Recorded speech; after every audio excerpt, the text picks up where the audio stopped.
Bom dia a todos. E a nossa reflexão de hoje é o capítulo 10 do livro Pontos e Contos. E esse livro, ele, dentre as muitas mensagens edificantes, eu creio que essa, o discípulo de perto, traz para nós uma responsabilidade muito grande acerca dessa opção que nós tivemos nessa encarnação aqui, acerca de seguir ou não o Cristo, de perto ou de longe.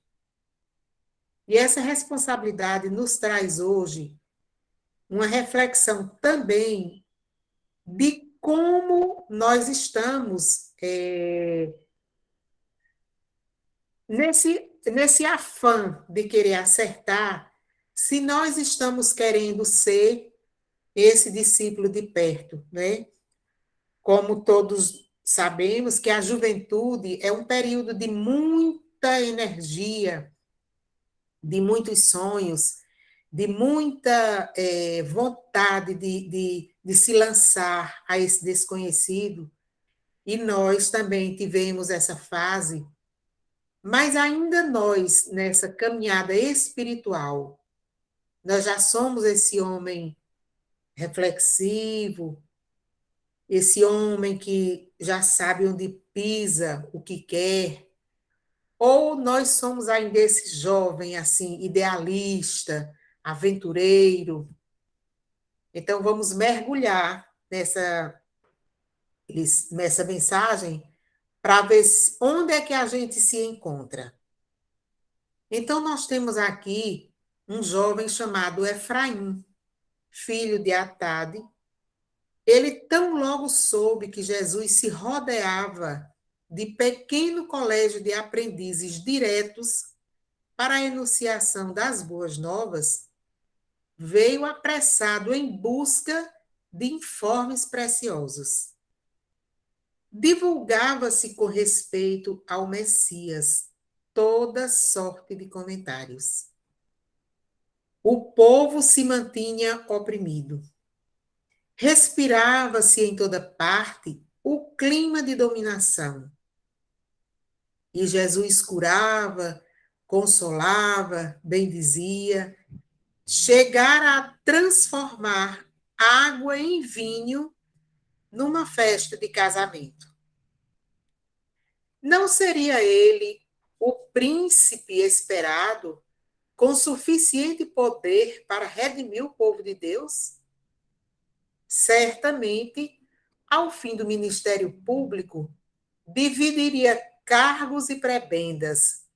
Prebendas, meus irmãos, são os benefícios que o pastor desfruta, né? Depois ele possivelmente ia dividir, ia também se desfrutar desses benefícios, vantagens e despojos de subido valor. Aconselhável, portanto, disputar-lhe a presença, ser-lhe-ia discípulo chegado ao coração. De cabeça inflamada, em sonhos de grandeza terrestre, procurou o Senhor que o recebeu com a bondade de sempre, embora tisnada de indefinível melancolia. O Cristo havia entrado vitorioso em Jerusalém, mas achava-se possuído de imanifesta angústia. Profunda tristeza transbordava-lhe do olhar, adivinhando a flagelação e a cruz que se avizinhavam. Sereno e afável, pediu a Efraim que abrisse o coração. Senhor, disse o rapaz, ardendo de idealismo, aceita-me por discípulo, quero seguir-te igualmente, mas desejo um lugar mais próximo do teu peito compassivo. Venho disputar-te o afeto, a companhia permanente. Pretendo pertencer-te de alma e de coração. Jesus sorriu e falou calmo. Tenho muitos seguidores de longe.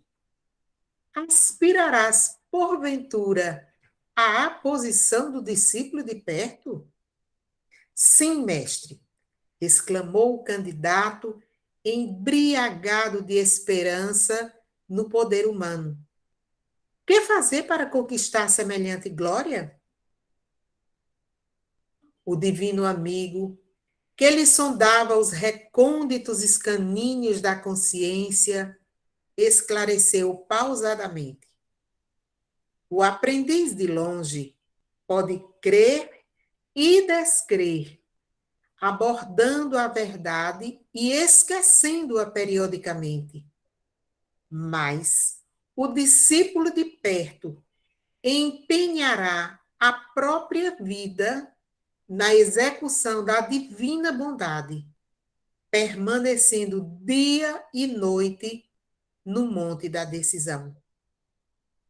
O seguidor de longe provavelmente entreter-se-á com muitos obstáculos a lhe roubarem a atenção, mas o companheiro de perto viverá em suprema vigilância. O de longe sente-se com liberdade para buscar honrarias e prazeres, misturando-se com as suas vagas esperanças no reino de Deus. Mas o de perto sofrerá as angústias do serviço sacrificial e incessante. O de longe dispõe de recursos para encolerizar-se e ferir. O de perto armar-se-á através dos anos de inalterável paciência para compreender e julgar. O de longe alegará dificuldades para concentrar-se na oração, experimentando sono e fadiga. O de perto, contudo, inquietar-se-á pela solução dos trabalhos e caminhará sem cansaço em constante vigília. O de longe respirará em estradas floridas, demorando-se na jornada quanto deseje. O de perto, porém, muita vez seguirá comigo pelo atalho espinhoso. O de longe dar-se-á pressa em possuir. O de perto, no entanto, encontrará o prazer de dar sem recompensa. O de longe somente encontra alegria na prosperidade material. O de perto descobre a divina lição do sofrimento. O de longe padecerá muitos melindres. O de perto encher-se-á de fortaleza para perdoar sempre e recomeçar o esforço do bem, quantas vezes se fizerem necessárias. O de longe não cooperará sem honras. O de perto servirá com humildade, obscuro e feliz. O de longe adiará os seus testemunhos de fé e amor perante o Pai. O de perto, entretanto, estará pronto a aceitar o martírio em obediência aos celestes desígnios, a qualquer momento. Após longa pausa, fixou em Efraim os olhos doces e indagou. Aceitarás mesmo assim? O candidato, algo confundido, refletiu e exclamou: Desculpem, Senhor, os teus ensinos me deslumbram. Vou à casa de Deus agradecer ao Santo dos Santos e volto, dentro de 1 hora, a fim de abraçar-te, o sublime apostolado, sob juramento. Olha ele, onde ele vai ali, ó, a roupinha verde. Gente, eu vou fazer uma reflexão bem aqui, em cima dessa imagem. Quem é que se encontra na situação desse que está aqui no último na fila com uma túnica xadrezinha, o outro mais próximo do mestre, tem alguns um pouco longe. E esse que vai saindo aí? Quem é esse rapaz? Quem se vê nessa situação? Esse da blusa azul, da túnica azul, do manto azul? E Jesus aceitou-lhe um amplexo efusivo e ruidoso. Despediu-se dele, sorrindo. Mas Efraim, filho de Atade, nunca mais voltou. E em cima dessa imagem aqui, nós vamos também refletir aqui um pouquinho o que significa a Boa Nova. Aqui no livro As Pérolas da Série Evangélica de Amélia Rodrigues, no volume 1, diz o seguinte, no livro Primícias do Reino, diz o seguinte, ó, não creais que a Boa Nova traga alegrias superficiais. Olha o jovem Efraim aqui. Será que ele não era aquele rapaz que estava naquele afã, né, de ilusões, de brincadeiras, ou então de aventuras, e ele não imaginou que seria o contrário, seguir Jesus, estar perto de Jesus? Não criais que a boa nova traga alegrias superficiais, dessas que o desencanto e o sofrimento facilmente apagam. O filho do homem, por isso mesmo, não é um remendão irresponsável, que sobre tecidos velhos e gastos costura pedaços novos, danificando mais a parte rasgada com um dilaceramento maior. Seria um desastre depositar em vasilhas imundas e velhas o vinho novo e capitoso, que fermentaria com precipitação. Esse é o capítulo 7, o paralítico de Cafarnaum. Ainda na mesma mensagem, diz o seguinte: a mensagem do reino, mais do que uma promessa para o futuro, é uma realidade para o presente.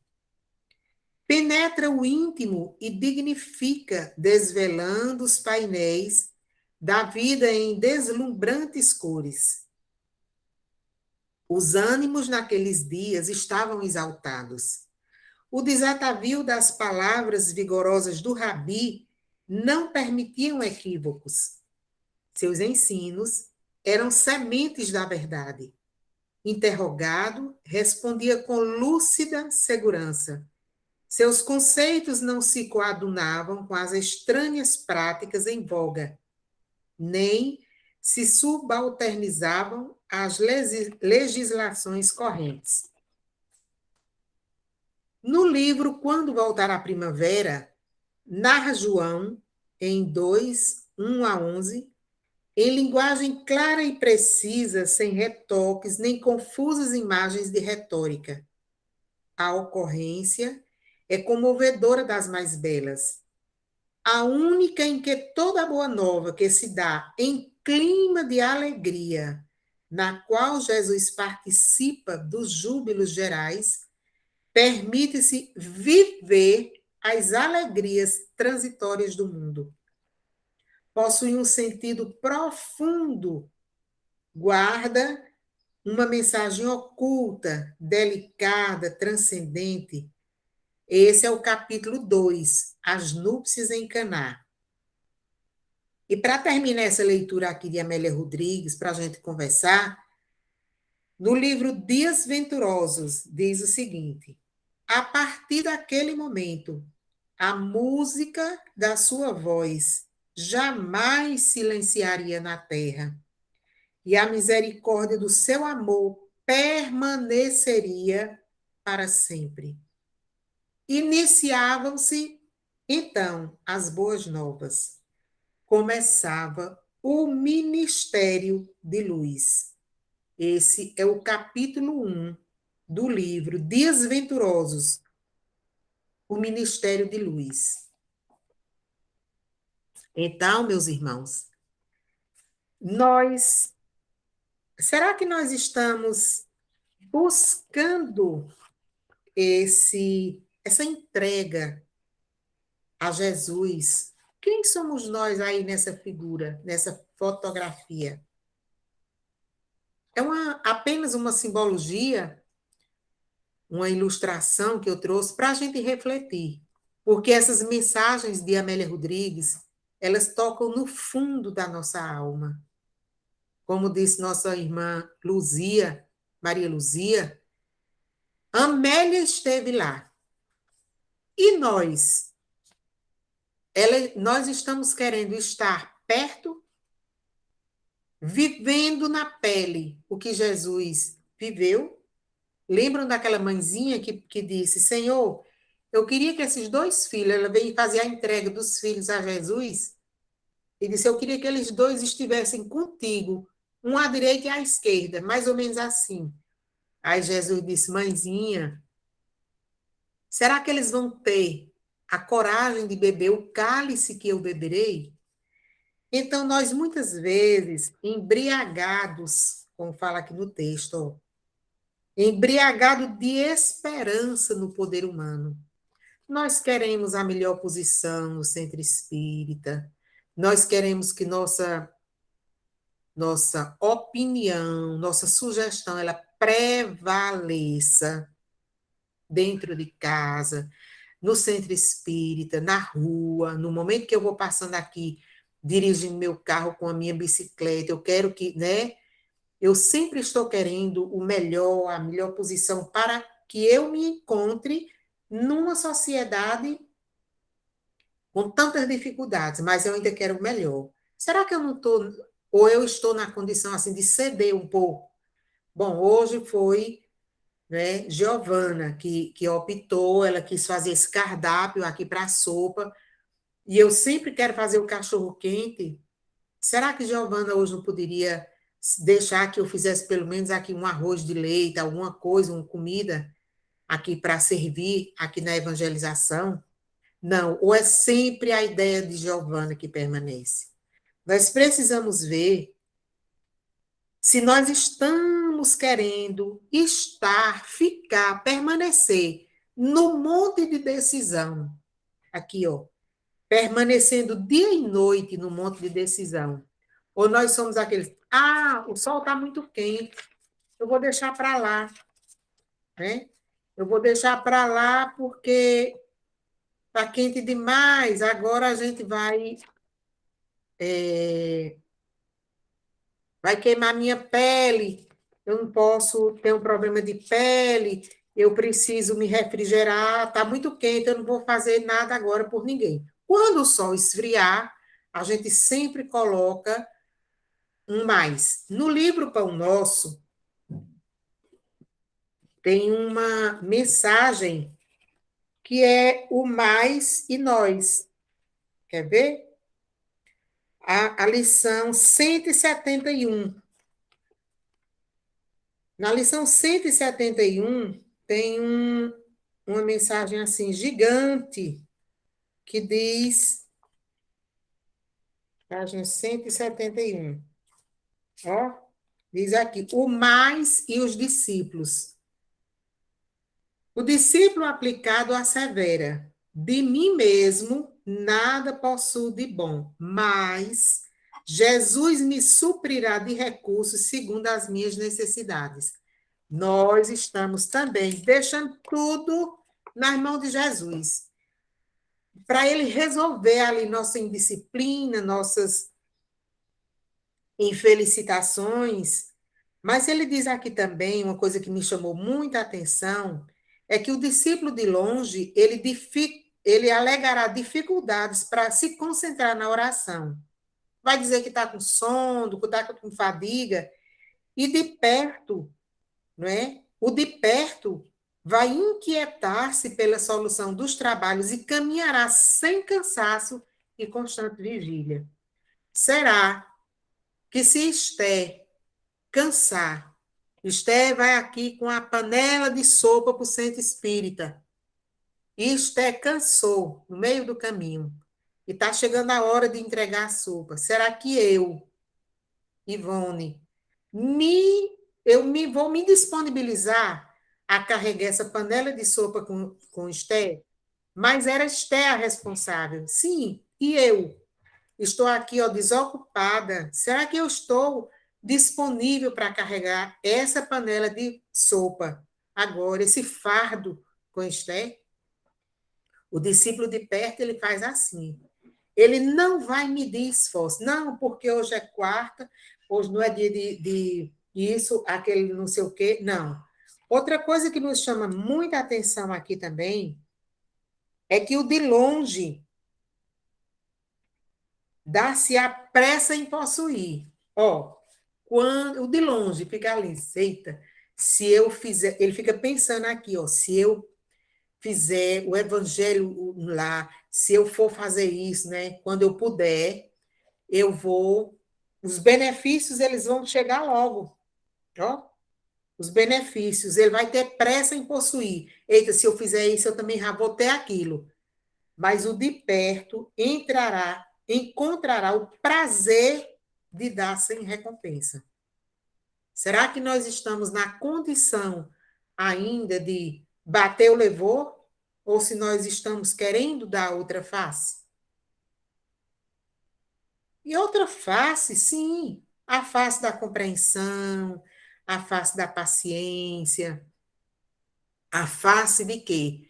De você ver que todos nós estamos passando por muitas dificuldades.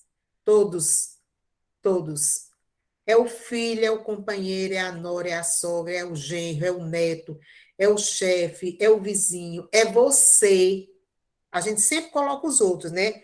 Aí a gente, é você, sou eu, todos nós, incompreendidos ou não, tolerados, tolerantes, todos nós estamos passando.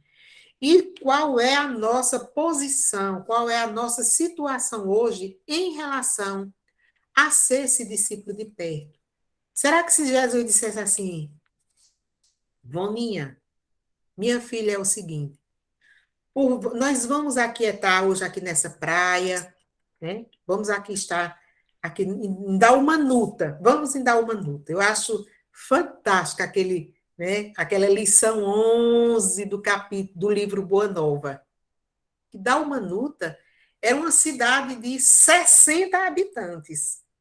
Era uma metrópole naquela época. Aquela praia, não é 60 pessoas. Hoje você percorre rapidinho. Para andar com 60 pessoas, hoje não tem mais o hábito de fazer sua caminhada, né? Vai ficar cansado, ofegante. Ivone, dá uma nuta amanhã, por volta de 1h43 da manhã.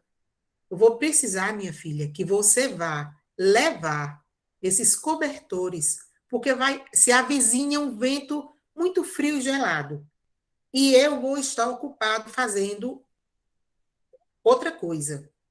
Será que eu, Voninha, como seria a resposta?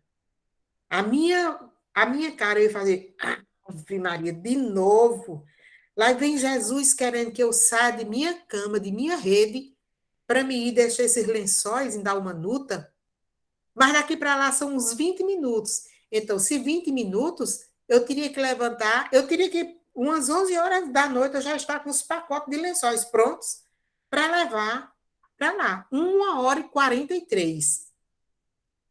Então, nós muitas vezes colocamos, fazemos caras e bocas, resmungamos. Por quê? Por que que a gente ainda faz isso? Porque nós ainda não internalizamos a mensagem do Cristo. Eu lembro tanto de Paulo, naquele momento, às portas de Damasco. Eu fico imaginando Paulo, naquele cavalo trotando, e chegando às portas de Damasco, ele com toda a juventude, na sua no ponto mais alto, né, um dos pontos mais altos da hierarquia daqueles homens do poder, do governo, e ele chefiando e sendo amparado por mais 3 cavaleiros, e ele vê Jesus, aquela luz que ofusca a sua visão, e nunca mais Saulo foi Saulo, né? Será, minha gente, qual é a hora da nossa estrada de Damasco? Será que nós estamos vivendo a estrada de Damasco para a gente se converter de fato e de direito na messe do Senhor? Uma coisa que me chamou também muita atenção aqui é quando ele diz o seguinte, ó: o de longe adiará os seus testemunhos de fé e amor perante o Pai, mas o de perto, entretanto, estará pronto a aceitar o martírio. Que martírio é esse?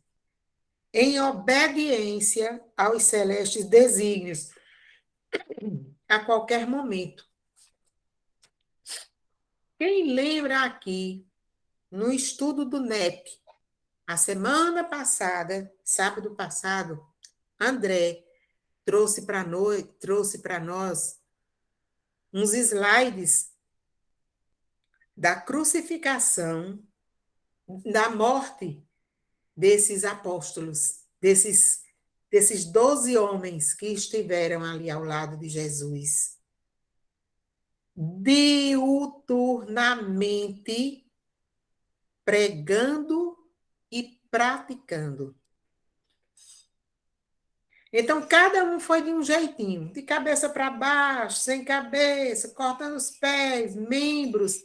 Eles foram se permitindo a entrega do Evangelho, ao servir o próximo. E os recursos mínimos, parcos. O que foi que mais doeu em Pedro? O que foi que mais Pedro se batia? Porque por conta do orgulho dele. Quem ainda aqui, levante a mão. Eu não vou nem dizer atira a primeira pedra, viu? Quem ainda aqui tem o orgulho dentro de si, que não se permite, levanta o dedinho, né? A gente fica pensando assim, Senhor, me ajuda a tirar esse orgulho, esse portão enferrujado, para que essa claridade adentre a minha alma, que ela faça uma profilaxia, essa claridade, uma profilaxia na minha alma, para que eu possa suportar com decência esses martírios em obediência aos celestes desígnios. Será que eu estou querendo, de fato e de direito, seguir a Cristo? Então, já se avizinha os 40 minutos, E eu deixo aqui uma reflexão para todos nós, né?